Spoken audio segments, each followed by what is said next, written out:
Shivanshu recording studio बानावर बिशुनगंज। दर्शन तू दे दाना। म्यूजिक डायरेक्टर सिंटू सम्राट। दर्शन तू दे दाना। दर्शन तू दे दाना ये दीनानाथ, दर्शन तू दे दाना ये जी। दर्शन तू दे दाना। दर्शन तू दे दाना ये छठी मैया, दर्शन तू दे दाना कि हम त जल बिच बानी हा खड़ा ये छठी मैया, दर्शन तू दे दाना कि हम त जल बिच बानी हा खड़ा ये छठी मैया, दर्शन तू दे दाना।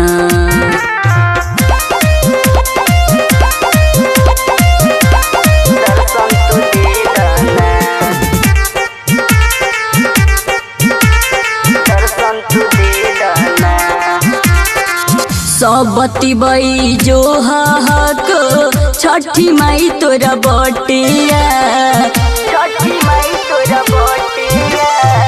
सबती बई जो हक छठी माई तोरा बटिया। देखना होई भरल पूरा छठी माई के घटिया। अर्घ तू ले लाना ये छठी मैया, अर्घ तू ले लाना ए जी। अर्घ तू ले लाना ये छठी मैया, अर्घ तू ले लाना कि हम त जल बिच बानी हा खड़ा ये छठी मैया, दर्शन तू दे दाना कि हम त जल बिच बानी हा खड़ा ये छठी मैया, दर्शन तू दे दाना।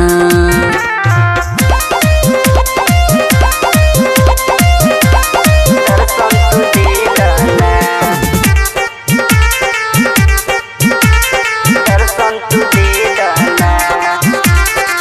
जोड़े जोड़े फलावा से दौड़ा सजैलियो। दौड़ा सजैलियो। जोड़े जोड़े फलावा से दौड़ा सजैलियो। बड़ी श्रद्धा से तोहर व्रत उठैलियो।